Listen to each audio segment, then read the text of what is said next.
حضرت محمد صلی اللہ علیہ وآلہ وسلم نے فرمایا، اپنی کمائی کو حلال و پاک رکھو، تمہاری دعا قبول ہو، لہٰذا کسی سے اپنا موازنہ مت کیجیے، کم پہن لیجیے، سستا پہن لیجیے، سادہ کھا لیجیے، حلال میں شرم کیجیے۔ کسی نے کیا خوب کہا ہے، ادب سے دیکھنا لوگو، یہ میرا رزق حلال، ادب سے دیکھنا لوگو، یہ میرا رزق حلال، یہ کم لگے بھی تو تاثیر میں زیادہ ہے۔ آئیے آج ہم حلال رزق کی تاثیر کے بارے میں بات کرتے ہیں، جس کا اندازہ مجھے حضرت امام احمد بن حنبل کے واقعے سے ہوا۔ تو چلے آج اس واقعے پہ نظر ثانی کرتے ہیں۔ حضرت قاری طیب صاحب نے ایک واقعہ سنایا تھا کہ ایک مرتبہ حضرت امام شافعی نے حضرت امام احمد کو خط لکھا کہ بہت عرصہ ہوا آپ تشریف نہیں لائے، آپ سے ملاقات کو جی چاہتا ہے۔ حضرت امام شافعی استاد ہیں اور حضرت امام احمد بن حنبل ان کے شاگرد۔ حضرت امام شافعی کا قیام مصر میں تھا، اس لیے وہاں شافعی زیادہ تھے۔ جواب میں حضرت امام بن حنبل نے فوراً اپنا پروگرام لکھ کر بھیج دیا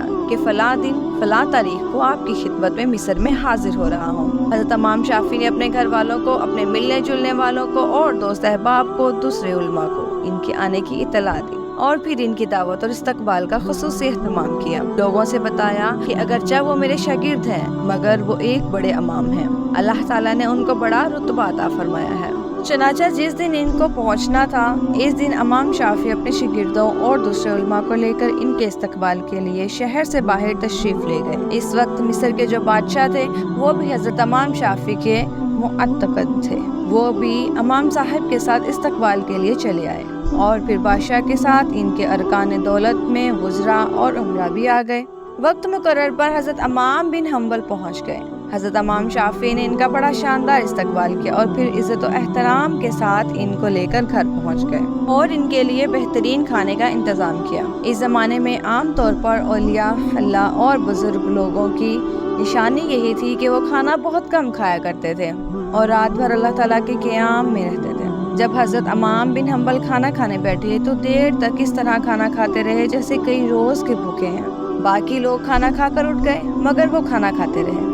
لوگ بہت متعجب ہوئے کہ حضرت امام شافعی نے تو ان کی تعریف کی تھی، یہ بڑے اللہ والے ہیں اور بزرگ انسان ہیں، مگر یہ تو خوب پیٹ بھر کر کھانا کھا رہے ہیں۔ لوگوں میں اور گھر والوں میں ان کے بارے میں باتیں ہونے لگی لیکن کوئی کچھ نہ بولا۔ پھر جس کمرے میں حضرت امام بن حنبل کے لیے رات کے وقت آرام کا انتظام کیا گیا تھا، اس کمرے میں حضرت امام شافعی کی بچیوں نے ایک مصلی بچھا دیا، مسواک رکھ دی، استنجا کے لیے ڈھیلے اور پانی رکھ دیا، وضو کے لیے لوٹا بھر کر پانی رکھ دیا تاکہ وہ رات کو تہجد کے لیے اٹھے تو انہیں کسی قسم کی کوئی پریشانی نہ ہو۔ اور اس زمانے میں رات کو تہجد کے وقت اٹھنا ایک عام معمول۔ اللہ تعالیٰ بچائے کہ آج ہمارے زمانے میں یہ افسوسناک ماحول ہو گیا ہے کہ صبح 8 بجے اور 9 بجے اٹھنا ہمارا معمول بن چکا ہے۔ اس زمانے میں تو عام لوگ بھی تہجد کی نماز پڑھا کرتے تھے اور قائم اللیل ہوا کرتے تھے۔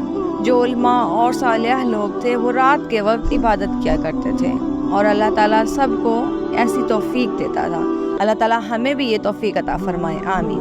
بہرحال حضرت امام بن حنبل نے رات کے اس کمرے میں آرام کیا اور صبح اٹھ کر فجر کی نماز پڑھنے چلے گئے۔ جیسے ہی وہ نماز کے لیے نکلے تو حضرت امام شافعی کی بچیاں اس کمرے میں آ گئیں۔ وہاں دیکھا کہ پانی کا لوٹا ویسے پڑا ہے، نہ مسواک استعمال ہوئی ہے، نہ ڈھیلے استعمال ہوئے اور نہ وضو کے لیے پانی، سب کچھ جیسا تھا ویسے ہی رکھا ہوا ہے۔ اب ان کے دل میں یہ شبہ ہوا کہ شاید رات کو چونکہ زیادہ کھانا کھا لیا تھا اس لیے تہجد کے لیے آنکھ نہیں کھلی۔ جب فجر کی نماز پڑھ کر حضرت امام احمد بن حنبل تشریف لائے تو گھر والوں نے حضرت امام شافعی سے کہا کہ آپ نے فرمایا تھا کہ وہ تو بہت بڑے اللہ والے ہیں، بہت بڑے بزرگ ہیں، مگر رات کو انہیں کھانا بھی خوب کھایا اور رات کو ہم نے ان کے وضو اور استنجا کے لیے پانی اور ڈھیلے رکھے تھے، وہ بھی استعمال نہ ہوئے۔ معلوم ہوا کہ رات کو تہجد کی نماز بھی نہیں پڑھی۔ اب حضرت امام شافعی کو بھی تشویش ہوئی۔ انہوں نے حضرت امام احمد بن حنبل کو بلایا اور تنہائی میں لے جا کر ان سے پوچھا کہ آج کیا ہوا؟ لوگ آپ پر اس طرح کی باتیں کیوں کر رہے ہیں؟ آپ نے کھانا بھی غیر معمولی طور پر کچھ زیادہ کھایا اور جس کمرے میں آپ کے سونے کا انتظام کیا گیا تھا اس کمرے میں آخری شب میں استعمال کے لیے جو چیزیں رکھی گئی وہ بھی استعمال میں نہیں آئی۔ کیا ماجرا ہے؟ آپ پہلے تو ایسے نہیں تھے، کیا یہاں سے جانے کے بعد آپ کے مزاج میں کچھ تبدیلی آ گئی ہے؟ حضرت امام بن حنبل نے فرمایا کہ حضرت میرے بارے میں جو باتیں ہو رہی ہیں وہ درست نہیں ہیں، بلکہ بات کچھ اور ہے۔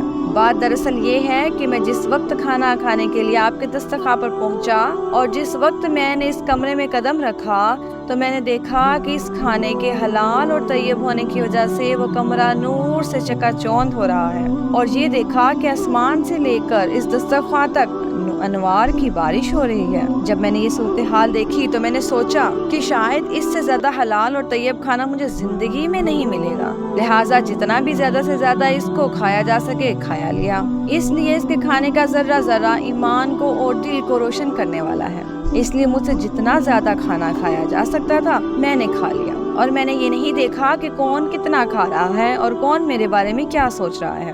جہاں تک مجھ میں کھانے کی سکت تھی میں کھاتا گیا، اور پھر حلال کھانے سے بدہضمی بھی نہیں ہوتی بلکہ وہ سری الہضم ہوتا ہے اور اندر جا کے جزو بدن بن جاتا ہے اور روح کو منور کر کے ذریعہ بن جاتا ہے۔ الحمدللہ میں نے اس کا اثر محسوس کیا۔ کھانا کھانے کے بعد نہ تو مجھے بدہضمی ہوئی اور نہ ہی مجھے کوئی تکلیف ہوئی۔ پھر کھانا کھانے کے بعد میں عشاء کی نماز سے فارغ ہو کر جب اس کمرے میں پہنچا جہاں آپ نے میرے آرام کا انتظام کیا تھا، وہاں جا کر تو میری حالت ہی بدلی ہوئی تھی۔ سونے کو آرام کرنے کو طبیعت ہی نہیں چاہ رہی تھی۔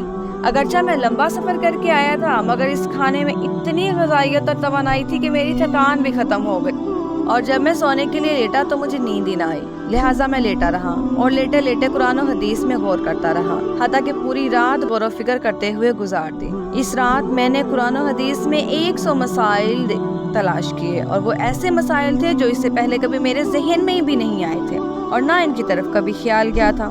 لیکن جب آج رات میں نے غور کیا تو مجھے ایسا محسوس ہوا کہ قرآن حدیث کے علوم اور اسرار میرے سامنے کھلے ہوئے ہیں۔ تمام مسائل کی تفسیر اور جوابات میرے ذہن میں آتے چلے گئے، اور صبح تک استنباط کرتا رہا، اور اسی حالت میں صبح ہو گئی۔ یہ سب آپ کے کھانے کا اثر تھا جو رات بھر میں نے محسوس کیا، اس لیے تہجد کے وقت نہ تو لوٹا استعمال کرنے کی ضرورت پیش آئی اور نہ مسواک۔ وہی عشاء کا وضو میرے لیے فجر میں کام آیا۔ یہ سن کر حضرت امام شافعی رحمۃ اللہ علیہ نے پھر اپنے گھر والوں کو حقیقت کا حال بیان کیا۔ جو لوگ آپ کے بارے میں غلط قسم کی باتیں کر رہے تھے ان سے کہا کہ تم نے ان کی شان میں گستاخی کی ہے، لہٰذا ان سے معافی مانگو۔ واقعی ہمارے اندر جو دین کا جذبہ ہے وہ شاید بہت کمزور اور کم ہے، جبکہ ہم جانتے ہیں کہ دین پر حق ہے اور آخرت پر حق ہے۔ ہمیں آخرت کی طرف متوجہ ہونا چاہیے، پھر بھی دل اس طرف نہیں آتا۔